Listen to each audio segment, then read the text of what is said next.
Hi dear friends, welcome back to Alex E Academy. ഈ ഒരു ലെക്ചറിൽ PVCET 404 ഡിസൈൻ ഓഫ് കോൺക്രീറ്റ് സ്ട്രക്ചറിലെ third മൊഡ്യൂളാണ് നമ്മൾ സ്റ്റാർട്ട് ചെയ്യുന്നത്. അപ്പോൾ തേർഡ് മൊഡ്യൂളിൽ നമുക്ക് പഠിക്കാനായിട്ടുള്ളത് ഡിസൈൻ ഓഫ് കോളംസ് ആണ്.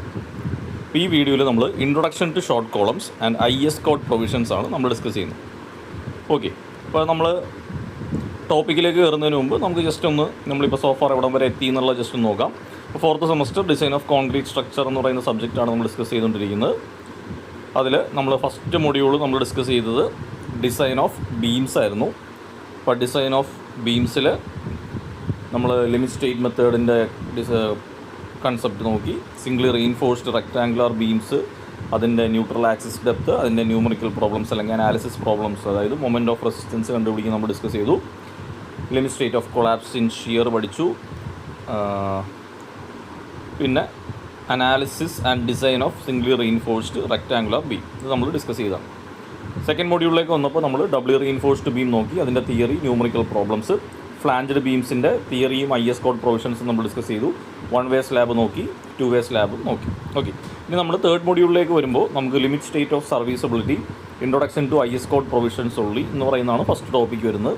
കംപ്രഷൻ മെമ്പേഴ്സ്, അതായത് കോളംസ്, അതിൻ്റെ definition, classification, guidelines, assumption, modes of failure, ഇത്രയും ഒരു തിയറി പോർഷനാണ്. അതായത് കോളം എന്ന് പറയുന്നത് എന്താണ്, അതിൻ്റെ ഡെഫിനീഷൻ, ക്ലാസിഫിക്കേഷൻ, കോളംസിന് നമ്മുടെ IS കോഡിൽ കൊടുത്തേക്കുന്ന ഗൈഡ് ലൈൻസും അസംഷൻസും, പിന്നെ കോളംസിൻ്റെ മോഡ്സ് ഓഫ് ഫെയിലിയർ, ഇത്രയാണ് നമുക്ക് കോളംസിൽ നിന്ന് ചോദിക്കാൻ സാധ്യതയുള്ള theory portions. Analysis of short axially loaded compression member, അപ്പോൾ കോളത്തിൽ തന്നെ ഷോർട്ട് ആക്സിയലി ലോഡഡ് കോളത്തിൻ്റെ അനാലിസിസ് പഠിക്കണം. Members under axial load with യൂണിയാക്സിയൽ bending and biaxial bending. Okay, അപ്പോൾ ഷോർട്ട് കോളത്തിൽ തന്നെ, ഷോർട്ട് ആക്സിയലി ലോഡഡ് കോളത്തിൽ തന്നെ നോർമൽ ക്വസ്റ്റ്യൻസ് വരും, യൂണിയാക്സിയൽ ബെൻഡിങ് വരും, ബയാക്സിയൽ ബെൻഡിങ് വരും. 3 കേസസാണ് വരുന്നത്. അടുത്തത് design of short columns under axial load with യൂണിയാക്സിയൽ bending, biaxial bending. Okay, 2 രീതിയിൽ ക്വസ്റ്റ്യൻ ചോദിക്കാം, ഒന്ന് അനാലിസിസും ഒന്ന് ഡിസൈനും. അനാലിസിസ് എന്ന് പറയുമ്പോൾ നമുക്കതിൻ്റെ ഫോഴ്സ് കണ്ടുപിടിക്കാനും AST കണ്ടുപിടിക്കാനൊക്കെ ആയിട്ട് മാത്രമായിരിക്കും. ഡിസൈൻ എന്ന് പറയുമ്പോൾ നമുക്ക് ആ കോളം മെമ്പർ മൊത്തത്തിൽ ഡിസൈൻ ചെയ്യാനായിരിക്കും. അപ്പോൾ മെയിനായിട്ട് നമുക്ക് പറഞ്ഞു കഴിഞ്ഞാൽ മൊഡ്യൂൾ 3ൽ ഡിസൈൻ ഓഫ് കംപ്രഷൻ മെമ്പർ അല്ലെങ്കിൽ ഡിസൈൻ ഓഫ് കോളംസ് ആണ് ഡിസ്കസ് ചെയ്യുന്നത്. അതിൽ തന്നെ 3 ടൈപ്പ് ഉണ്ട്. കോളത്തിൽ തന്നെ ആക്സിയലി ലോഡഡ് കോളമുണ്ട്, യൂണി ആക്സിയലി ലോഡഡ് കോളമുണ്ട്, ബൈ ആക്സിയലി ലോഡഡ് കോളമുണ്ട്. അപ്പോൾ കോളത്തിൽ തന്നെ നമുക്ക് റെക്റ്റാങ്കുലർ കോളം ചോദിക്കാം, സ്ക്വയർ കോളം ചോദിക്കാം, സർക്കുലർ കോളം ചോദിക്കാം. അപ്പോൾ അങ്ങനെ വളരെ എളുപ്പമുള്ള ഒരു മൊഡ്യൂളാണ് തേർഡ് മൊഡ്യൂൾ. കാരണം ഒരൊറ്റ ടോപ്പിക്കേ ഉള്ളൂ, സ്കോർ ചെയ്യാൻ പറ്റിയതാണ്. നമ്മുടെ ഈ വീഡിയോയിൽ പറയുന്ന ബേസിക്കായിട്ട് വരുന്ന പ്രോബ്ലംസും ഡിസൈൻസും ഒക്കെ പഠിച്ചു കഴിഞ്ഞാൽ ഉറപ്പായിട്ടും യൂണിവേഴ്സിറ്റി എക്സാമിന് നിങ്ങൾക്ക് ഷുവറായിട്ട് സ്കോർ ചെയ്യാൻ പറ്റുന്ന ഒരു മൊഡ്യൂളാണ്. വേറെ കൺഫ്യൂഷൻസോ ടെസ്റ്റോ ഒന്നും വരാനായിട്ട് ഒരു സാധ്യതയില്ല. ഇത്രയാണ് ഓവറോൾ ഈ ഒരു മൊഡ്യൂളിനെ പറ്റിയിട്ട് പറയാനായിട്ടുള്ളത്. നമുക്കിനി ക്ലാസ്സിലേക്ക് കിടക്കാം. അപ്പോൾ നമുക്ക് ജസ്റ്റ് ഈ ഒരു ലെക്ചറിൽ കോളത്തിനെ പറ്റിയിട്ടുള്ള IS കോഡ് പ്രൊവിഷൻ, അതിൻ്റെ അസംഷൻസ്, കുറച്ച് തിയറി പോർഷൻസൊക്കെ ഒന്ന് നോക്കാം. കോളം എന്താണ്? Column is A vertical structural member. നമ്മുടെ ഒരു ബിൽഡിംഗ് എടുത്താൽ ബിൽഡിങ്ങിൻ്റെ വെർട്ടിക്കൽ ലോഡ് ക്യാരിയിങ് മെമ്പർ അല്ലെങ്കിൽ സ്ട്രക്ചറിനെയാണ് നമ്മൾ കോളം എന്ന് പറയുന്നത്. ഫങ്ഷൻ ഓഫ് കോളം, അപ്പോൾ കോളം നമ്മൾ യൂസ് ചെയ്യുന്നത് ലോഡ് ട്രാൻസ്ഫർ ചെയ്യാൻ വേണ്ടിയിട്ടാണ്. ഓക്കെ, അപ്പോൾ നമ്മളൊരു ബിൽഡിംഗ് അല്ലെങ്കിൽ നമ്മുടെ വീട് എടുത്തു കഴിഞ്ഞാൽ ഏറ്റവും മുകളിൽ നമ്മുടെ റൂഫ് അല്ലെങ്കിൽ സ്ലാബ് ഉണ്ടാവും. സ്ലാബിൽ നിന്ന് വരുന്ന ലോഡിന് സ്ലാബ് നേരെ ബീംസിലേക്കാണ് ട്രാൻസ്ഫർ ചെയ്യുന്നത്. ഈ ബീംസിൽ നിന്ന് വരുന്ന ലോഡ് നേരെ കോളത്തിലേക്കാണ് പോകുന്നത്. കോളത്തിൽ നിന്നുള്ള ലോഡ് നേരെ ഫൗണ്ടേഷൻ അല്ലെങ്കിൽ ഫൂട്ടിങ്ങിലേക്ക് പോകും. ഫൂട്ടിങ്ങിൽ നിന്നുള്ള ലോഡ് നമ്മുടെ ഗ്രൗണ്ട് അല്ലെങ്കിൽ സോയിലിലേക്ക് പോകും. ഈ രീതിയിലാണ് ഒരു ബിൽഡിങ്ങിൽ ലോഡ് ട്രാൻസ്ഫറിൻ്റെ പ്രൊസീജിയർ നടക്കുന്നത്. അപ്പോൾ അതിനകത്ത് കോളമാണ് നമുക്ക് പഠിക്കാനുള്ളത്. അടുത്തത് ക്ലാസിഫിക്കേഷൻ ഓഫ് കോളം. കോളത്തിൻ്റെ ക്ലാസിഫിക്കേഷൻ, പല ടൈപ്പ് ഓഫ് ക്ലാസിഫിക്കേഷൻ ഉണ്ട്. First one based on material. എന്ത് മെറ്റീരിയൽ വെച്ചിട്ടാണോ കോളം നമ്മൾ മാനുഫാക്ചർ ചെയ്യുന്നത് അതിനനുസരിച്ച് കോളത്തിന് നമുക്ക് steel column, concrete column, timber column, composite column. Composite എന്ന് പറയുമ്പോൾ 2 മെറ്റീരിയൽസ് വെച്ചിട്ടായിരിക്കും. ഇപ്പോൾ നമുക്കൊരു എക്സാമ്പിൾ എടുത്താൽ സ്റ്റീലും ടിമ്പറും. അപ്പോൾ ആ ഒരു കോളം ഉണ്ടാക്കിയിരിക്കുന്നത് കുറച്ച് പാർട്ട് സ്റ്റീലും കുറച്ച് പാർട്ട് ടിമ്പറിലും ആയിരിക്കും. ഓക്കെ, അപ്പോൾ അതാണ് ബേസ്ഡ് ഓൺ മെറ്റീരിയൽ. രണ്ടാമത് ബേസ്ഡ് ഓൺ പർപ്പസ്. എന്ത് പർപ്പസിനാണ് നമ്മൾ കോളം കൺസ്ട്രക്ട് ചെയ്യുന്നത് അതിനനുസരിച്ച് കോളത്തിന് നമുക്ക് structural column, architectural column, dummy column എന്ന് പറയാം. സ്ട്രക്ചറൽ കോളം എന്ന് പറഞ്ഞാൽ ലോഡ് ക്യാരിയിങ് ആയിട്ടുള്ള കോളത്തിനെയാണ് നമ്മൾ സ്ട്രക്ചറൽ കോളം. ആ കോളത്തിൽ ലോഡ് ക്യാരിയിങ് പർപ്പസ് ആയിരിക്കും ഉള്ളത്. ആർക്കിടെക്ചറൽ കോളം എന്ന് പറഞ്ഞാൽ നമ്മുടെ വലിയ ബിൽഡിങ്ങിൻ്റെയൊക്കെ ഫ്രണ്ടിൽ ഭംഗിക്ക് വേണ്ടിയിട്ട് നമ്മൾ വെർട്ടിക്കൽ കോളംസ് പണിത് വെക്കാറുണ്ട്. അപ്പോൾ അതാണ് നമ്മുടെ ആർക്കിടെക്ചറൽ കോളം. ഓക്കെ, ഇനി അടുത്ത മൂന്നാമത്തെ classification based on slenderness ratio. എന്താണ് സ്ലെൻഡർനെസ് റേഷ്യോ? സ്ലെൻഡർനെസ് റേഷ്യോ നമ്മൾ ലാംഡ വെച്ചിട്ടാണ് നൊട്ടേറ്റ് ചെയ്യുന്നത്. Lambda is equal to effective length by least dimension of column. ഇപ്പോൾ കോളത്തിൻ്റെ എഫക്റ്റീവ് ലെങ്ത് ഡിവൈഡ് ബൈ അതിൻ്റെ ലീസ്റ്റ് ഡയമെൻഷൻ അല്ലെങ്കിൽ ലാറ്ററൽ ഡയമെൻഷൻ എന്ന് പറയും. അതിനെയാണ് നമ്മൾ സ്ലെൻഡർനെസ് റേഷ്യോ എന്ന് പറയുന്നത്. അപ്പോൾ ഈ സ്ലെൻഡർനെസ് റേഷ്യോ ലാംഡയുടെ വാല്യൂ അനുസരിച്ച് കോളത്തിന് നമുക്ക് മൂന്നായിട്ട് ക്ലാസിഫൈ ചെയ്യാം. First one long column. ലാംഡയുടെ വാല്യൂ ഗ്രേറ്റർ ദാൻ 12 ആണെങ്കിൽ നമ്മൾ ലോങ് കോളം എന്ന് പറയും. ഷോർട്ട് കോളം എന്ന് പറഞ്ഞാൽ ലാംഡയുടെ വാല്യൂ ലെസ് ദാൻ 12 ആണെങ്കിൽ നമ്മൾ ഷോർട്ട് കോളം എന്ന് പറയും. മൂന്നാമത്തെ പെഡസ്റ്റൽ. പെഡസ്റ്റൽ എന്ന് പറഞ്ഞാൽ ലാംഡയുടെ വാല്യൂ ലെസ് ദാൻ 3 ആണെങ്കിൽ നമ്മളതിനെ പെഡസ്റ്റൽ എന്ന് പറയും. അപ്പോൾ അങ്ങനെ സ്ലെൻഡർനെസ് റേഷ്യോനെ ബേസ് ചെയ്തിട്ട് കോളത്തിന് നമുക്ക് മൂന്നായിട്ട് ക്ലാസിഫൈ ചെയ്യാം. Long column slenderness ratio greater than 12 ആയിരിക്കും. Short column slenderness ratio less than 12 ആയിരിക്കും. Pedestal slenderness ratio less than 3 ആയിരിക്കും. ഓക്കെ, ഇനി അടുത്ത നാലാമത്തെ classification based on load action. ഏത് ടൈപ്പ് ഓഫ് കോളമാണെന്ന് നമുക്ക് ലോഡിൻ്റെ ആക്ഷൻ വെച്ചിട്ട് നമുക്ക് പറയാം.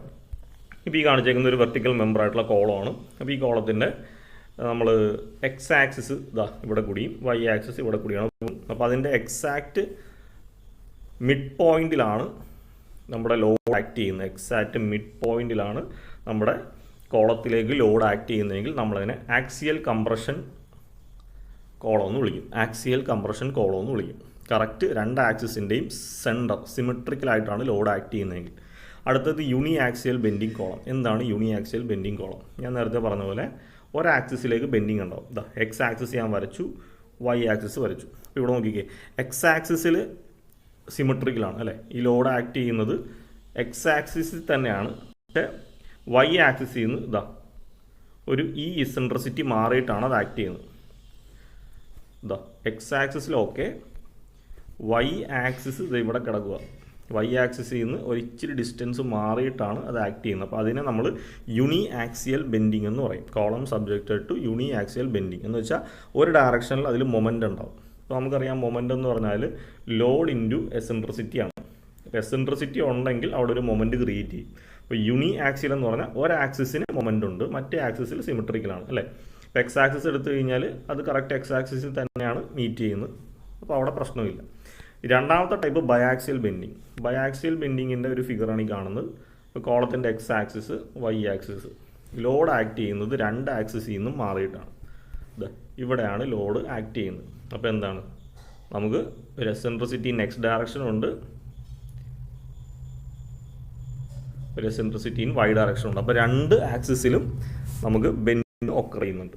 അപ്പോൾ ആ രീതിയിൽ നമുക്ക് കോളത്തിനെ അതിൻ്റെ ലോഡ് ആക്ഷൻ വെച്ചിട്ട് ആക്സിയലി ലോഡഡ് ഷോർട്ട് കോളമെന്നും യൂണി ആക്സിയൽ ബെൻഡിങ് കോളമെന്നും ബയാക്സിയൽ ബെൻഡിങ് കോളമെന്നും പറയാം. ഓക്കെ, ഇനി അടുത്തത് difference between short column and long column. അപ്പോൾ നമ്മൾ ക്ലാസിഫിക്കേഷനിൽ പറയുന്നത് നമുക്ക് ഷോർട്ട് കോളം ഉണ്ട്, ലോങ് കോളം ഉണ്ട്. ഷോർട്ട് കോളം എന്ന് വെച്ചാൽ എന്തായിരുന്നു, slenderness ratio less than 12. Long column എന്ന് വെച്ചാൽ slenderness ratio greater than 12. Okay, എന്താണ് അതിൻ്റെ വ്യത്യാസം നോക്കാം. ഇത് 3 മാർക്കിന് നമുക്ക് എ പാർട്ടിലൊക്കെ ചോദിക്കാൻ സാധ്യതയുള്ളൊരു ക്വസ്റ്റ്യനാണ്. A column is said to be short if the ratio of effective length to its least dimension is less than or equal to 12. ഒരു കോളത്തിന് നമ്മൾ ഷോർട്ട് കോളം എന്ന് പറയുന്നുണ്ടെങ്കിൽ അതിൻ്റെ സ്ലെൻഡർനെസ് റേഷ്യോ, അതിനെയാണ് നമ്മൾ effective length to least dimension എന്ന് പറയുന്നത് അല്ലേ. അപ്പോൾ രണ്ട് രീതിയിലും പറയാം. ഒന്നെങ്കിൽ effective length to least dimension എന്ന് പറയുന്ന ആ ratio less than or equal to 12 ആണെങ്കിൽ നമ്മളതിനെ ഷോർട്ട് കോളം എന്ന് പറയും. നേരെ മറിച്ച് ലോങ് കോളം എന്തായിരിക്കും? A column is said to be long if the ratio of effective length of the column to its least lateral dimension is greater than 12. അതായത് lambda greater than 12 ആണെങ്കിൽ നമ്മളതിനെ long column എന്ന് പറയും.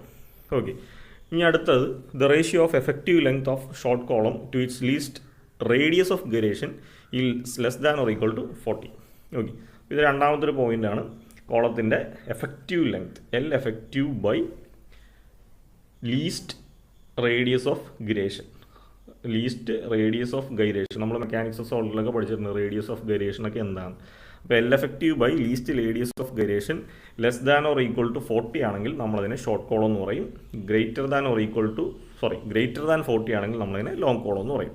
Okay, the ratio of effective length of a long column to its radius of gyration is greater than 70. അപ്പോൾ അതിനെയാണ് നമ്മൾ long column എന്ന് പറയുന്നത്.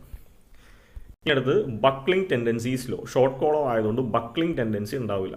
എന്താണ് ബക്ലിംഗ് എന്ന് നോക്കാം. ഒരു കോളം എടുത്തിട്ടുണ്ടെങ്കിൽ ലോഡ് അപ്ലൈ ചെയ്ത് കഴിയുമ്പോൾ അതിങ്ങനെ ബെൻഡ് ചെയ്യാനുള്ള ടെൻഡൻസി ഉണ്ട്. അപ്പോൾ ഈ ഒരു പ്രോസസ്സിനാണ് ബക്ലിംഗ് എന്ന് പറയുന്നത്. അപ്പോൾ ഷോർട്ട് കോളത്തിന് കമ്പാരിറ്റീവ്ലി ലെങ്ത് കുറവായതുകൊണ്ട് അതിന് ബക്ലിംഗ് ചെയ്യാനുള്ള ടെൻഡൻസി ഉണ്ടാവില്ല. Long and slender column buckles easily. അപ്പോൾ ലെങ്ത്ത് കൂടിയ കോളമാണ് ലോങ് കോളം. അതിൽ ലോഡ് വരുമ്പോൾ അത് ഈ രീതിയിൽ ബെൻഡ് ചെയ്യാനായിട്ട് ബക്കിൾ ചെയ്യാനുള്ള ടെൻഡൻസി വളരെ കൂടുതലാണ്. The load carrying capacity is high as compared to long column of same cross section. അപ്പോൾ ഒരേ സൈസിലുള്ള ഒരു ഷോർട്ട് കോളവും ഒരു ലോങ് കോളം എടുത്തിട്ടുണ്ടെങ്കിൽ അതിൻ്റെ ക്രോസ് സെക്ഷൻ രണ്ടും സെയിം ആണ്. പക്ഷേ ഇത് ലോങ് കോളം, ഇത് ഷോർട്ട് കോളമാണ്, ഇത് ലോങ് കോളമാണ്. അപ്പോൾ ഇങ്ങനെ ഒരേ സൈസിലുള്ള ഒരു ലോങ് കോളവും ഷോർട്ട് കോളും എടുത്താൽ ഏതായിരിക്കും? ഷോർട്ട് കോളത്തിനായിരിക്കും ലോഡ് ക്യാരിയിങ് കപ്പാസിറ്റി കമ്പാരിറ്റീവ്ലി കൂടുതൽ. ലോങ് കോളത്തിൽ ലോഡ് ക്യാരിയിങ് കപ്പാസിറ്റി കുറവായിരിക്കും. കാരണം എന്താണ്? അതിൽ ലോഡ് വന്നു കഴിയുമ്പോഴത്തേക്ക് അത് പതുക്കെ ബക്കിൾ ചെയ്യാൻ തുടങ്ങും. അപ്പോൾ the load carrying capacity is high as compared to long column for same cross sectional area. The load carrying capacity of long column is less as compared to short column of same cross sectional area. Okay. ഇനി failure of the short column is by crushing. Short column fail ആകുന്നത്, പൊട്ടിപ്പോകുന്നത് crushing ആണ്. Concrete crush ചെയ്ത് പോകുമ്പോഴാണ് short column failure ആകുന്നത്. The column generally fails by buckling. Long കോളത്തിൽ അത് buckling action വഴിയിട്ടാണ് failure സംഭവിക്കുന്നത്. അപ്പോൾ ഇത്രയാണ് നമ്മൾക്ക് ഷോർട്ട് കോളം ലോങ് കോളം തമ്മിലുള്ള ഡിഫറൻസ് ചോദിച്ചു കഴിഞ്ഞാൽ എഴുതുന്നത്. ഇനി അടുത്ത് നമുക്ക് നേരെ നമ്മുടെ കോഡൽ പ്രൊവിഷൻസിലേക്ക് പോകാം. അപ്പോൾ കോഡൽ പ്രൊവിഷൻസിൽ ആദ്യം table 28 page 94 effective length of column. പല സപ്പോർട്ട് കണ്ടീഷൻസിനെ ബേസ് ചെയ്തിട്ട് കോളത്തിൻ്റെ എഫക്റ്റീവ് ലെങ്ത് കണ്ടുപിടിക്കാനുള്ള ഒരു ടേബിളാണുള്ളത്. ഇതാണ് നമ്മുടെ പേജ് 94 ടേബിൾ 28 IS 456 ഇവിടെ അതിനെ പറ്റിയിട്ടുള്ള ഡിസ്ക്രിപ്ഷൻ കൊടുത്തിട്ടുണ്ട്. ഇവിടെ സിമ്പിൾ കൊടുത്തിട്ടുണ്ട്. ഇനി തിയററ്റിക്കൽ വാല്യൂ എടുക്കേണ്ടതും റെക്കമെൻഡഡ് വാല്യൂ എടുക്കേണ്ടതും. അപ്പോൾ നമ്മൾ ഡിസൈൻ ചെയ്യുമ്പോൾ നമ്മൾ എടുക്കുന്ന recommended value of effective length ആണ്. എഫക്റ്റീവ് ലെങ്ത്തിൻ്റെ റെക്കമെൻഡഡ് വാല്യൂ ആണ് എടുക്കുന്നത്. ഓക്കെ. ഇനി ചിലപ്പോൾ ക്വസ്റ്റ്യനിൽ പറയും 2 എൻഡ് ഫിക്സ്ഡ് എന്ന് പറയും. കോളത്തിൻ്റെ 2 എൻഡ് ഫിക്സ്ഡ് ആണെങ്കിൽ ഈ ഒരു ഫിഗറാണ് എടുക്കേണ്ടത്. ഓക്കെ. ചിലപ്പോൾ 2 എൻഡ് ഫിക്സ്ഡ് എന്ന് പറയുന്നതിന് പകരം അവർ പറയുന്ന എക്സ്പ്ലനേഷൻ ഇതായിരിക്കും. Column is effectively held in position and restrained against the rotation in both ends. അപ്പോൾ 2 എൻഡ് ഫിക്സ്ഡ് എന്നോ അല്ലെങ്കിൽ ഈ ഒരു എക്സ്പ്ലനേഷനോ ആണ് ക്വസ്റ്റ്യനിൽ പറയുന്നതെങ്കിൽ എഫക്റ്റീവ് ലെങ്ത് കണ്ടുപിടിക്കേണ്ട എഫക്റ്റീവ് കണ്ടുപിടിക്കേണ്ട ഇക്വേഷൻ ഇതാണ്. 0.65 ടൈംസ് ആക്ച്വൽ ലെങ്ത്. ഓക്കെ. ഇപ്പോൾ ഈ റെക്കമെൻഡ് വാല്യൂയിൽ തന്നേക്കുന്ന എന്ന് വെച്ചാൽ ആക്ച്വൽ ലെങ്ത് ആണ്. നമുക്ക് കണ്ടുപിടിക്കാനുള്ള എഫക്റ്റീവ് ആണ്. എഫക്റ്റീവ് ലെങ്ത് ഓഫ് കോളം ആണ്. അപ്പോൾ അത് കണ്ടുപിടിക്കാനുള്ള ഇക്വേഷൻ എന്താണ്? Effective is equal to 0.65 into L. Okay. ഇനി ചിലപ്പോൾ അടുത്ത് അവർ പറയുന്നത് കോളത്തിൻ്റെ ഒരു എൻഡ് ഹിഞ്ചഡും ഒരു എൻഡ് ഫിക്സ്ഡും എന്നായിരിക്കും പറയുന്നത്. അതല്ലെങ്കിൽ അവരതിൻ്റെ explanation ആയിട്ട് the column is effectively held in position at both ends, restrained against rotation at one end. അങ്ങനെയാണെങ്കിൽ L effective is equal to 0.8 into actual length. അതാണ് ഇക്വേഷൻ. അടുത്ത 2 എൻഡ് ഹിഞ്ചഡ്. ഇതാണ് 2 എൻഡും ഹിഞ്ചഡ് ആയിട്ടുള്ള ഫിഗർ. അപ്പോൾ 2 എൻഡ് ഹിഞ്ചഡ് എന്നോ പറയാം, അല്ലെങ്കിൽ ഇതൊരു എക്സ്പ്ലനേഷൻ ആയിരിക്കും തരുന്നത്. Column is effectively held in position in both ends but not restrained against rotation. അപ്പോൾ അങ്ങനെയാണെങ്കിൽ L effective is equal to 1 times L. അതായത് L effective is equal to തന്നേക്കുന്ന ലെങ്ത് തന്നെ ആയിരിക്കും. അപ്പോൾ ആ രീതിയിൽ പല സപ്പോർട്ട് കണ്ടീഷൻ ഉണ്ട്. ഇതൊരു എൻഡ് ഫിക്സ്ഡ്, ഒരു എൻഡ് ഫ്രീ, ഇതൊരു എൻഡ് ഹിഞ്ച്, ഒരു എൻഡ് ഫ്രീ. അപ്പോൾ അങ്ങനെ പല എക്സ്പ്ലനേഷനെ ബേസ് ചെയ്തിട്ട് എഫക്റ്റീവ് ലെങ്ത് കണ്ടുപിടിക്കാനായിട്ട് നമുക്ക് ഈ ഒരു ടേബിൾ നമ്പർ 28 യൂസ് ചെയ്യാം. ഓക്കെ. ഇത് നമുക്ക് കോളത്തിൻ്റെ ഏകദേശം എല്ലാ ഡിസൈനിലും നമുക്ക് ആവശ്യമുണ്ട്, ശ്രദ്ധിക്കുക. അപ്പോൾ അതാണ് എഫക്റ്റീവ് ലെങ്ത് കണ്ടുപിടിക്കാനുള്ള ES കോഡിലെ പ്രൊവിഷൻ. അടുത്ത പേജ് നമ്പർ 46 ക്ലോസ് 26.4.2.1 കോളത്തിന് കൊടുക്കേണ്ട കവറിനെ പറ്റി പറയുന്നുണ്ട്. ഓക്കെ. കോളത്തിന് കൊടുക്കേണ്ട കവറിനെ പറ്റിയിട്ട് പറയുന്നുണ്ട്. 40 mm കവറാണ് മിനിമം കൊടുക്കേണ്ടതെന്നാണ് പറയുന്നത്. നമുക്ക് ആ ഒരു കോഡ് പ്രൊവിഷൻ. അപ്പോൾ പേജ് നമ്പർ 46 ക്ലോസ് 26.4.2.1 പറയുന്നുണ്ട്, for longitudinal reinforcing bars in column nominal cover shall in any case not less than 40 mm. അപ്പോൾ കോളത്തിന് കൊടുക്കേണ്ട മിനിമം കവർ എന്ന് പറഞ്ഞാൽ 40 mm ആണ്. ഇത് എഫക്റ്റീവ് കവറല്ല, ക്ലിയർ കവറാണ്. 40 mm ആണ് മിനിമം കവർ കൊടുക്കേണ്ടത്. ഓക്കെ.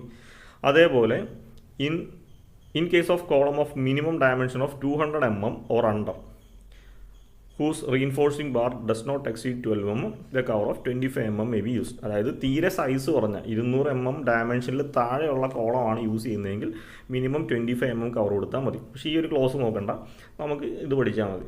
ഏത് കോളം ആണെങ്കിലും മിനിമം 40 mm കവർ കൊടുക്കുക, ആ രീതിയിൽ പഠിക്കുക. ഓക്കെ. അപ്പോൾ അത് കഴിഞ്ഞു. ഇനി അടുത്ത page number 42 clause 25.4 minimum eccentricity, കോളത്തിൻ്റെ മിനിമം എസെൻട്രിസിറ്റി കണ്ടുപിടിക്കാനുള്ള ഇക്വേഷനെ പറ്റി. E minimum is equal to unsupported length divide by 500 plus lateral dimension by 30 must be greater than 20 mm. അപ്പോൾ കോളത്തിൻ്റെ മിനിമം എസെൻട്രിസിറ്റി കണ്ടുപിടിക്കാനുള്ള ഈ ഒരു ഇക്വേഷൻ നമ്മുടെ ക്ലോസ് 25.4 ഇക്വേഷൻ അല്ല തിയറി ആയിട്ട് പറയുന്നുണ്ട്. അപ്പോൾ ഇക്വേഷൻ കാണാപ്പാടം പഠിക്കേണ്ട, ഈ ഒരു പോയിന്റ് ഓർത്താൽ മതി. 25.4 പറയുന്നുണ്ട് all column shall be design for a minimum eccentricity equal to unsupported length of the column divided by 500 plus lateral dimension by 30 subjected to a minimum of 20. ഈ സെൻറ്റൻസ് വെച്ചിട്ടാണ് നമ്മൾ unsupported length divided by 500 plus lateral dimension, അത് DO BO ആയിരിക്കും, lateral dimension by 30. ഇതാണ് minimum eccentricity കണ്ടുപിടിക്കാനുള്ള equation. And it should be greater than 20. ഇതാ not minimum 20 കൊടുക്കണമെന്നാണ് പറഞ്ഞത്. അപ്പോൾ ഗ്രേറ്റർ ദാൻ 20 എന്ന് വേണം നമ്മുടെ ഇക്വേഷനിൽ എഴുതാൻ. അപ്പോൾ ഇതാണ് എസെൻട്രിസിറ്റി കണ്ടുപിടിക്കാനുള്ള ഇക്വേഷൻ. ഓക്കെ, ഇനി കോളത്തിൽ മെയിൻ റീഇൻഫോഴ്സ്മെൻറ്റിനെ പറ്റിയിട്ടുള്ള ഡീറ്റെയിൽ അത് പേജ് നമ്പർ 48 ക്ലോസ് 26.5.3.1 മെയിൻ ബാറിനെയാണ് നമ്മൾ ലോഞ്ചിറ്റ്യൂഡിനൽ ബാർ എന്ന് പറയുന്നത്. അപ്പോൾ നമ്മൾ കൊടുക്കേണ്ട പെർസെൻറ്റേജ് ബാറാണ് പറയുന്നത്. ഓക്കെ, അപ്പോൾ നമ്മൾ കോളത്തിന് കൊടുക്കുന്ന പെർസെൻറ്റേജ് 0.8% താഴാനും പാടില്ല, 6% കൂടാനും പാടില്ല. ഏതിൻ്റെ? ഗ്രോസ് ഏരിയയുടെ. അപ്പോൾ കോളത്തിൻ്റെ മൊത്തത്തിലുള്ള സൈസ് ബിയും ഡിയും ആണെങ്കിൽ കോളത്തിൻ്റെ മൊത്തത്തിലുള്ള ഏരിയ ഗ്രോസ് ഏരിയയിൽ നമുക്ക് B × D എന്ന് പറയാം. അപ്പോൾ ഈ ഏരിയയുടെ 0.8% ആണ് മിനിമം കൊടുക്കേണ്ടത്, 6% ആണ് മാക്സിമം കൊടുക്കേണ്ടത്. അപ്പോൾ കോളത്തിന് നമുക്കിപ്പോൾ AST സൈസ് ഒന്നും തന്നിട്ടില്ലെങ്കിൽ നമുക്ക് റീഇൻഫോഴ്സ്മെൻറ്റ് അസ്യൂം ചെയ്യാം. അപ്പോൾ അസ്യൂം ചെയ്യുമ്പോൾ എപ്പോഴും ശ്രദ്ധിക്കേണ്ട കാര്യം 0.8% മിനിമം പെർസെൻറ്റേജ് സ്റ്റീൽ കൊടുക്കണം, 6% ആയിരിക്കണം മാക്സിമം. അപ്പോൾ ഇതിൻ്റെ ഇടയിൽ വേണം പ്രൊവൈഡ് ചെയ്യാൻ. ഓക്കെ, അതേപോലെ മിനിമം നമ്പർ ഓഫ് ബാർ കൊടുക്കുന്നത്. ഇപ്പോൾ റെക്റ്റാങ്കുലർ കോളമാണ് ഡിസൈൻ ചെയ്യുന്നതെങ്കിൽ മിനിമം 4 ബാറെങ്കിലും കൊടുത്തിട്ടുണ്ടാവണം മെയിൻ ബാറായിട്ട്. സർക്കുലർ കോളമാണ് ഡിസൈൻ ചെയ്യുന്നതെങ്കിൽ മിനിമം 4 ബാറെങ്കിലും കൊടുത്തിട്ടുണ്ടാവണം. ഓക്കെ, അപ്പോൾ നമ്മളൊരു റെക്റ്റാങ്കുലർ കോളം ഡിസൈൻ ചെയ്തു. ഇപ്പോൾ നമുക്ക് AST കണ്ടുപിടിച്ചപ്പോൾ 2 എന്നാണ് വരുന്നത്. ഓക്കെ, പക്ഷേ അത് 2 ആയിട്ട് കൊടുക്കാൻ പാടില്ല. ഇപ്പോൾ റെക്റ്റാങ്കുലർ കോളം ആണെങ്കിൽ മിനിമം നമ്മൾ 4 കോർണറിലും ഓരോ ബാർ വെച്ച് 4 ബാർ മിനിമം കൊടുക്കണം. ഇത് കൂടാതെ ലാറ്ററൽ ടൈസ് കൊടുക്കുകയും വേണം. ഓക്കെ, ഇതിന് പകരം നമുക്കൊരു സർക്കുലർ കോളമാണ് ഡിസൈൻ ചെയ്യാനുള്ളതെങ്കിൽ ഇതിൻ്റെ അകത്ത് 1 2 3 4 5 6 മിനിമം 6 ബാറെങ്കിലും കൊടുക്കണം. നമുക്ക് എത്ര നമ്പർ ഓഫ് ബാർ കാൽക്കുലേറ്റ് ചെയ്യുമ്പോൾ കിട്ടിയാലും മിനിമം 6 കൊടുക്കണം. അതുകൂടാതെ അതിൻ്റെ പുറത്ത് ലാറ്ററൽ ടൈയോ ഹെലിക്കൽ റീഇൻഫോഴ്സ്മെൻറ്റ് കൊടുക്കുകയും വേണം. ഓക്കെ, അപ്പോൾ ഇത് പറയുന്നത് പേജ് നമ്പർ 48 ക്ലോസ് 26.5.3.1 അപ്പോൾ നമുക്ക് ജസ്റ്റ് അതും കൂടി ഒന്ന് നോക്കിയേക്കാം. ഇതാണ് 26.5.3.1. അപ്പോൾ ഇതിൻ്റെ അകത്ത് കോളംസ് എന്ന് പറയുന്ന ഹെഡിങ്ങിൽ ലോഞ്ചിറ്റ്യൂഡിനൽ ബാർ എന്ന് എഴുതിയിട്ടുണ്ട്. First point, the cross sectional area of longitudinal bar shall be not less than 8% nor more than 6% of gross cross sectional area. അപ്പോൾ നമ്മൾ ലോഞ്ചിറ്റ്യൂഡിനൽ ബാർ കൊടുക്കുന്ന ഏരിയ ഓഫ് സ്റ്റീൽ അതിനാണ് നമ്മൾ ASC എന്ന് പറയുന്നത്, ഏരിയ ഓഫ് കംപ്രഷൻ സ്റ്റീൽ അല്ലേ. Column എന്ന് വെച്ചാൽ ഒരു കംപ്രഷൻ മെമ്പറാണ്, അതുകൊണ്ടാണ് ASC എന്ന് നൊട്ടേറ്റ് ചെയ്യുന്നത്. ഓക്കെ, അപ്പോൾ നിങ്ങൾ AST എന്ന് എഴുതിയാലും കുഴപ്പമൊന്നുമില്ല, ജസ്റ്റ് അവിടെ മെൻഷൻ ചെയ്യുന്നതേ ഉള്ളൂ. അപ്പോൾ നമ്മൾ കോളത്തിന് കൊടുക്കേണ്ട ലോഞ്ചിറ്റ്യൂഡിനൽ മെയിൻ ബാറിൻ്റെ മിനിമം ഏരിയ എന്ന് വെച്ചാൽ 0.8% ഓഫ് ക്രോസ് സെക്ഷണൽ ഏരിയ അല്ലെങ്കിൽ മാക്സിമം 6%. ഇനി ഇതിനകത്തൊരു നോട്ട് പറയുന്നുണ്ട്, ഇത് ഇമ്പോർട്ടൻ്റ് ആണ്. The use of 6% reinforcement may involve practical difficulties in placing and compacting of concrete. Hence, lower percentage is recommended. അപ്പോൾ എന്ന് വെച്ചാൽ ഇവിടെ പറയുന്നത്, ഇപ്പോൾ നമ്മളൊരു കോളം ഈ രീതി ചെയ്തു. ഇപ്പോൾ ഇതിൻ്റെ അകത്ത് നമ്മൾ 6% റീഇൻഫോഴ്സ്മെൻറ്റ് എന്ന് പറയുമ്പോൾ അതിനകത്ത് ചിലപ്പോൾ ഒരുപാട് നമ്പർ ഓഫ് ബാർ വരാൻ സാധ്യതയുണ്ട്. അപ്പോൾ ഒരുപാട് നമ്പർ ഓഫ് ബാർ വന്നു കഴിഞ്ഞാൽ നമ്മൾ ഇതിൻ്റെ അകത്തേക്കാണ് എന്ത് ചെയ്യുന്നത്, കോൺക്രീറ്റ് പോർ ചെയ്യുന്നത് അല്ലേ. ഇപ്പോൾ കോൺക്രീറ്റ് പോർ ചെയ്യുമ്പോൾ കോൺക്രീറ്റിൻ്റെ അകത്ത് കല്ലുകളുണ്ട് അഗ്രിഗേറ്റ് ആയിട്ട്. അപ്പോൾ ഈ അഗ്രിഗേറ്റ് ചിലപ്പോൾ ഈ ഓരോ കമ്പിയുടെ ഇടയിലേക്ക് കയറാനായിട്ട് ചിലപ്പോൾ പറ്റൂല. കാരണം ഒരുപാട് ബാർ കൊടുത്തു കഴിഞ്ഞാൽ ഈ അഗ്രിഗേറ്റിൻ്റെ അകത്തേക്ക് കയറി നമുക്ക് കോമ്പാക്റ്റ് ചെയ്തെടുക്കാൻ പറ്റത്തില്ല. അപ്പോൾ അതുകൊണ്ട് കോഡിയിൽ തന്നെ പറയുന്നുണ്ട് 6% ആണ് മാക്സിമം കൊടുക്കാവുന്ന ലിമിറ്റെങ്കിലും നമ്മളൊരു 4% വരെയൊക്കെ പ്രൊവൈഡ് ചെയ്താൽ മതി. അതാണ് ഇവിടെ പറയുന്നത്. പ്രാക്ടിക്കലി നമ്മൾ 4% കൊടുത്താൽ മതി. എന്ന് വെച്ചാൽ നിങ്ങൾ ഡിസൈൻ ചെയ്യുമ്പോൾ മിനിമം 0.8% ഉണ്ടോ എന്ന് നോക്കുക. ASTയുടെ വാല്യൂ മിനിമം 0.8 ഉണ്ടോ എന്ന് നോക്കുക. മാക്സിമം 4% കൂടുന്നുണ്ടോ എന്ന് നോക്കുക. കാരണം പ്രാക്ടിക്കലി നമുക്ക് 6% പറ്റും. കോഡിൽ 6% കൊടുത്തു എന്നൊക്കെ പറയുന്നുണ്ടെങ്കിലും നമുക്ക് ആ റീഇൻഫോഴ്സ്മെൻ്റ് ഇട്ട് പ്ലേസ് ചെയ്ത് കോമ്പാക്റ്റ് ഒക്കെ ചെയ്ത് കോൺക്രീറ്റ് വൃത്തിയായിട്ട് കിട്ടണമെന്നുണ്ടെങ്കിൽ 4% വരെയൊക്കെ പ്രാക്ടിക്കലി പോസിബിൾ ഉള്ളൂ. അപ്പോൾ AST കണ്ടുപിടിക്കുമ്പോൾ എപ്പോഴും 0.8%-നും 4%-നും ഇൻ ബിറ്റ്വീൻ ആണോ എന്നുള്ളത് ചെക്ക് ചെയ്യുക. ഓക്കെ, ഇനി അടുത്തത് minimum number of longitudinal bar provided in column should be. അതായത് റെക്ടാങ്കുലർ കോളം ആണെങ്കിൽ നമ്മൾ മിനിമം എത്രയാണ് 4 ബാർ പ്രൊവൈഡ് ചെയ്യണം. സർക്കുലർ കോളം ആണെങ്കിൽ നമ്മൾ മിനിമം 6 ബാർസ് വേണം പ്രൊവൈഡ് ചെയ്യാൻ. ഇനി the bar shall not be less than 12 mm diameter. കോളത്തിൽ നമ്മൾ കൊടുക്കേണ്ട മെയിൻ ബാർ മിനിമം 12 mm ആണ്. 12 mm താഴെയുള്ള ബാർ കൊടുക്കാൻ പാടില്ല. അപ്പോൾ നമ്മൾ കോളത്തിൽ എപ്പോഴും നമ്മൾ 16, 20, 25 mm ഡയ ബാറൊക്കെ ആയിരിക്കും കൊടുക്കുന്നത്. ഓക്കെ, ബാക്കി നമുക്ക് ബാറിനെ പറ്റിയിട്ടുള്ള കുറച്ച് ഡീറ്റെയിൽസ് ഇവിടെ പറയുന്നുണ്ട്. അപ്പോൾ അത് ഞാനിപ്പോൾ പ്രത്യേകം മെൻഷൻ ചെയ്യുന്നില്ല, അപ്പോൾ നിങ്ങളത് പഠിച്ചാൽ മതി. ഇനി spacing of the longitudinal bar measured along the periphery of the column shall not exceed 300 mm. അപ്പോൾ ലോഞ്ചിറ്റ്യൂഡിനൽ ബാറിൻ്റെ സ്പേസിംഗ് എന്ന് പറഞ്ഞാൽ 300 mm കൂടാൻ പാടില്ല. 2 ലോഞ്ചിറ്റ്യൂഡിനൽ ബാറുകൾ തമ്മിലുള്ള സ്പേസിംഗ് 300 mm കൂടാൻ പാടില്ല. ഇതൊക്കെയാണ് ഇമ്പോർട്ടൻ്റ് ആയിട്ടുള്ള കാര്യങ്ങൾ ലോഞ്ചിറ്റ്യൂഡിനൽ ബാറിനെ പറ്റിയിട്ട്. ഓക്കെ, അപ്പോൾ അത് ഒരു തവണ വായിച്ചു നോക്കുക. കാരണം നമുക്ക് തിയറി ചോദിച്ചാൽ നമുക്ക് ഈ പോർഷനിൽ നിന്ന് എഴുതാൻ പറ്റും.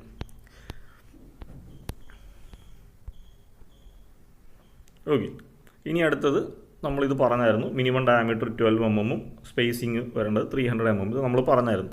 ഇനി അടുത്ത വരുന്നത് ക്ലോസ് 26.5.3.2 പേജ് നമ്പർ 49-ൽ ലാറ്ററൽ ടൈസിനെ പറ്റി പറയുന്നുണ്ട്. ലാറ്ററൽ ടൈയുടെ ഡയമീറ്റർ എത്ര കൊടുക്കണം, പിച്ച് എത്ര കൊടുക്കണം. അപ്പോൾ ലാറ്ററൽ ടൈ എന്ന് വെച്ചാൽ എന്തായിരുന്നു, നമ്മളൊരു കോളത്തിൻ്റെ പ്ലാൻ വ്യൂ എടുത്തു കഴിഞ്ഞാൽ, ടോപ്പ് വ്യൂ ആണിത്, പ്ലാൻ വ്യൂ എടുത്തിട്ടുണ്ടെങ്കിൽ നമ്മൾ മെയിൻ റീഇൻഫോഴ്സ്മെൻറ്റ് ഇതാണ് മെയിൻ റീഇൻഫോഴ്സ്മെൻറ്റ് എന്ന് വിചാരിച്ചു 4 ബാർ. ഇതിന് ചുറ്റും നമ്മൾ എന്ത് ചെയ്യുക, അതിനെ ടാഗ് ചെയ്യാൻ വേണ്ടി ടൈസ് കൊടുക്കണം. ലാറ്ററൽ ടൈ ഒരുപാട് ടൈസ് കൊടുക്കാനുണ്ടാവും. അപ്പോൾ ഈ കൊടുക്കുന്ന ലാറ്ററൽ ടൈയുടെ ഡയമീറ്റർ എത്രയായിരിക്കണം, പിച്ച് എത്രയായിരിക്കണം. പിച്ച് എന്ന് പറഞ്ഞാൽ അതിൻ്റെ സ്പേസിങ്. ഇപ്പോൾ നമ്മളതിൻ്റെ ഒരു പ്ലാൻ വ്യൂ എടുത്തിട്ടുണ്ടെങ്കിൽ, നമ്മളൊരു കോളത്തിൻ്റെ പ്ലാൻ വ്യൂ ഫ്രണ്ട് വ്യൂ എടുത്തിട്ടുണ്ടെങ്കിൽ ഇതാണ് കോളം നമ്പർ. കോളത്തിൻ്റെ മെയിൻ റീഇൻഫോഴ്സ്മെൻറ്റ് നമ്മൾ കൊടുക്കുന്നത് ഇതുപോലെ വെർട്ടിക്കലി ആയിരിക്കും. ഓക്കെ, അതിൻ്റെ ലാറ്ററൽ ടൈ നമ്മൾ കൊടുക്കുന്നത് ഇതൊരെണ്ണം. ഇത് ശരിക്കും പറഞ്ഞാൽ നമ്മളിത് ഇങ്ങനെയാണ്, അപ്പുറത്തെ ഇതിങ്ങനെയായിട്ട് ടാഗ് ചെയ്യുന്നുണ്ടാവും. പക്ഷേ നമുക്കത് ഫ്രണ്ട് വ്യൂ നോക്കുമ്പോൾ ഒരു ലൈനായിട്ടേ കാണത്തുള്ളൂ. അപ്പോൾ ഇത് തമ്മിലുള്ള ഈ ഡിസ്റ്റൻസാണ് നമ്മൾ പിച്ച് എന്ന് പറയുന്നത്. ലാറ്ററൽ ടൈസ് തമ്മിലുള്ള ഡിസ്റ്റൻസിനാണ് നമ്മൾ പിച്ച് എന്ന് പറയുന്നത്. ഓക്കെ, അപ്പോൾ അത് എത്രയായിരിക്കണമെന്നാണ് ഇനി മെൻഷൻ ചെയ്യുന്നത്. അപ്പോൾ diameter of the lateral tie അല്ലെങ്കിൽ ലാറ്ററൽ റീഇൻഫോഴ്സ്മെൻ്റ് ആയിട്ട് കൊടുക്കുന്ന ബാറിൻ്റെ മിനിമം ഡയമീറ്റർ എത്രയായിരിക്കണം. ഒന്നെങ്കിൽ 6 mm ആയിരിക്കണം, അല്ലെങ്കിൽ 1/4 the largest of the main bar. അപ്പോൾ മെയിൻ ബാർ അല്ലെങ്കിൽ ലോഞ്ചിറ്റ്യൂഡിനൽ ബാറിന് കൊടുക്കേണ്ട ഡയമീറ്റർ എത്രയാണോ അതിൻ്റെ 1/4 അല്ലെങ്കിൽ 6 mm. ഇനി ഇപ്പോൾ 2 വാല്യൂ കിട്ടി. ഏറ്റവും വലുത് ഏതാണോ അതാണ് നമ്മൾ കൊടുക്കേണ്ടത്. മിനിമം അല്ല മാക്സിമം ഓഫ് ദ 2 വാല്യൂ. ഇതിൻ്റെ രണ്ടിലും ഏറ്റവും വലുത് ഏതാണോ അതാണ് നമ്മൾ ഡയമീറ്റർ ഓഫ് ലാറ്ററൽ ടൈ ആയിട്ട് കൊടുക്കുന്നത്. ഇനി അതിൻ്റെ പിച്ച്, ഈ ലാറ്ററൽ ടൈ തമ്മിലുള്ള സ്പേസിങ് എത്രയാണ് അതിനാണ് നമ്മൾ പിച്ച് എന്ന് പറയുന്നത്. അപ്പോൾ pitch of the lateral tie should be minimum of the following. 3 value ഉണ്ട്, ഇതിൻ്റെ അകത്ത് ഏറ്റവും മിനിമം വാല്യൂ ആണ് സെലക്ട് ചെയ്യാൻ. ഒന്നാമത്തത് least lateral dimension of column.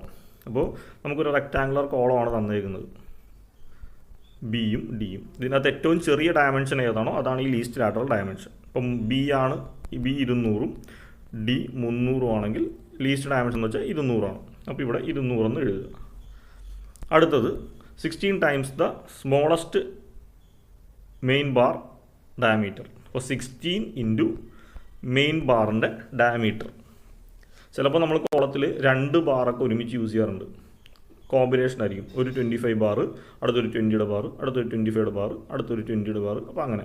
അപ്പോൾ അതിൻ്റെ അകത്ത് അവർ പറയുന്നത് ഏറ്റവും സ്മോൾ ബാർ ഏതാണോ മെയിൻ ബാറായിട്ട് കൊടുക്കുന്നത്, ലോഞ്ചിറ്റ്യൂഡിനൽ ബാറിൻ്റെ ഏറ്റവും സ്മോളസ്റ്റ് ബാർ ഏതാണോ അതിൻ്റെ കൂടെ ഇൻറ്റു 16 ചെയ്യുമ്പോൾ കിട്ടുന്നത്. ഇപ്പോൾ 20 mm ബാറാണ് നമ്മൾ മെയിൻ ബാറായിട്ട് കോളത്തിൽ യൂസ് ചെയ്തതെങ്കിൽ 16 ഇൻറ്റു 20 അത് ചെയ്യുമ്പോൾ എത്ര കിട്ടും അത് എഴുതുക. അടുത്തത് 300 mm. അപ്പോൾ 3 വാല്യൂ കിട്ടി. ഇതിനകത്ത് ഏറ്റവും മിനിമം വാല്യൂ ഏതാണോ അത് വേണം പിച്ചായിട്ട് സെലക്ട് ചെയ്യാൻ വേണ്ടിയിട്ട്. ഓക്കെ, ഇനി അടുത്ത് ഷോർട്ട് കോളത്തിൻ്റെ ഡിസൈൻ ചെയ്യുമ്പോൾ നമ്മൾ ശ്രദ്ധിക്കേണ്ട equation. Always consider the maximum eccentricity as per clause 25.4 and minimum eccentricity less than 0.05 times the lateral dimension. അപ്പോൾ നമുക്ക് ഡിസൈൻ ചെയ്യുമ്പോൾ പറഞ്ഞുതരാം, ജസ്റ്റ് ഒരു സ്റ്റെപ്പായിട്ട് എഴുതിയെന്നുള്ളൂ. ഇനി അടുത്ത ഷോർട്ട് കോളം ഡിസൈൻ ചെയ്യേണ്ട ഇക്വേഷൻ പേജ് നമ്പർ 71 ക്ലോസ് 39.3 അതിൽ കിടപ്പുണ്ട്. ഇതാണ് നമ്മുടെ equation. PS = 0.4 FCK/AC + 0.67 FY/AC. Okay, അപ്പോൾ അതിന് മുമ്പ് നമ്മുടെ പിച്ച്, ലാറ്ററൽ ടൈയുടെ പിച്ചും ഡയമീറ്ററും പറഞ്ഞായിരുന്നു. അപ്പോൾ അതിൻ്റെ ആ ഒരു ക്ലോസ് ഒന്ന് കാണിച്ചു തരാം. ഇത് നമ്മുടെ പേജ് നമ്പർ 49 ആണ്.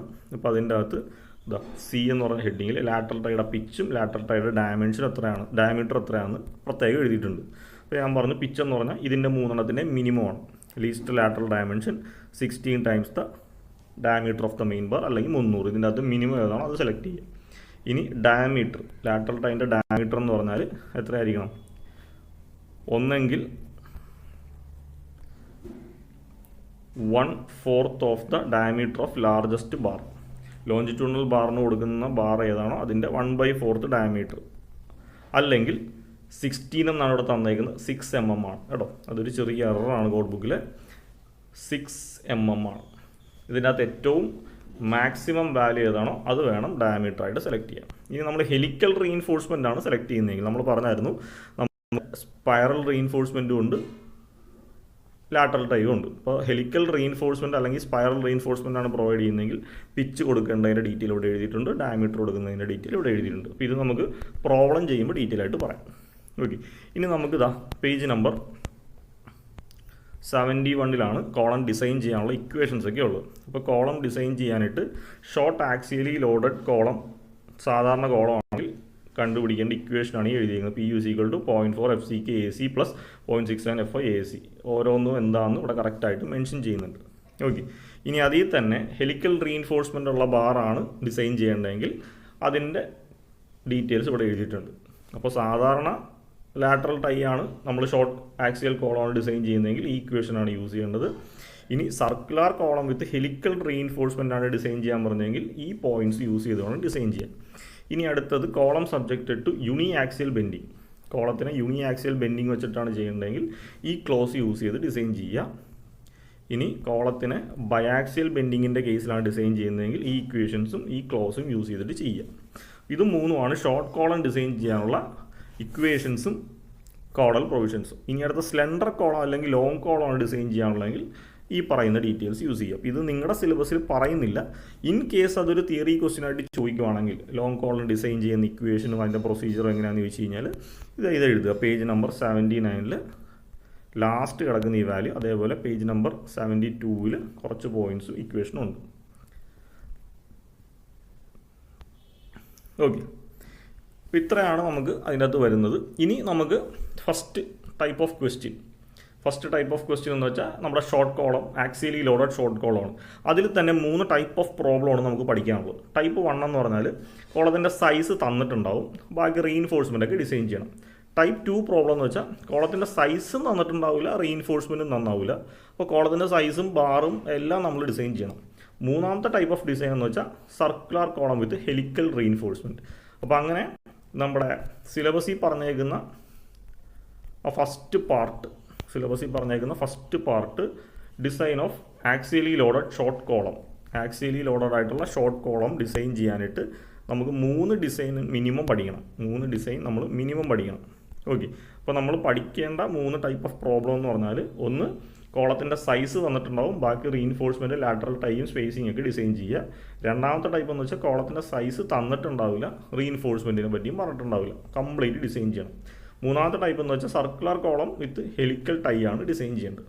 ഓക്കെ, അപ്പോൾ ഇത് നമുക്ക് അടുത്ത ലെക്ചർ മുതൽ സ്റ്റാർട്ട് ചെയ്യാം. ഇനി നമുക്ക് ഈ ഒരു വീഡിയോ വൈൻഡ് അപ്പ് ചെയ്യുന്നതിന് മുമ്പ് നമുക്ക് ഈ കോളത്തിനെ ബേസ് ചെയ്തിട്ടുള്ള അസംഷൻസ് കൂടി ഒന്ന് പറയാം. അപ്പോൾ page 70 close 39 limit state of collapse compression എന്ന് കിടപ്പുണ്ട്. അപ്പോൾ ഇതാണ് നമ്മുടെ IS കോഡിൽ നമ്മുടെ ഡിസൈൻ ഓഫ് കംപ്രഷൻ മെമ്പർ അല്ലെങ്കിൽ ഡിസൈൻ ഓഫ് കോളത്തിന് കൊടുക്കേണ്ട അസംഷൻസ്. അപ്പോൾ ഇത് ചിലപ്പോൾ നമുക്കൊരു തിയറി ക്വസ്റ്റ്യൻ ആയിട്ട് ചോദിക്കാറുണ്ട്.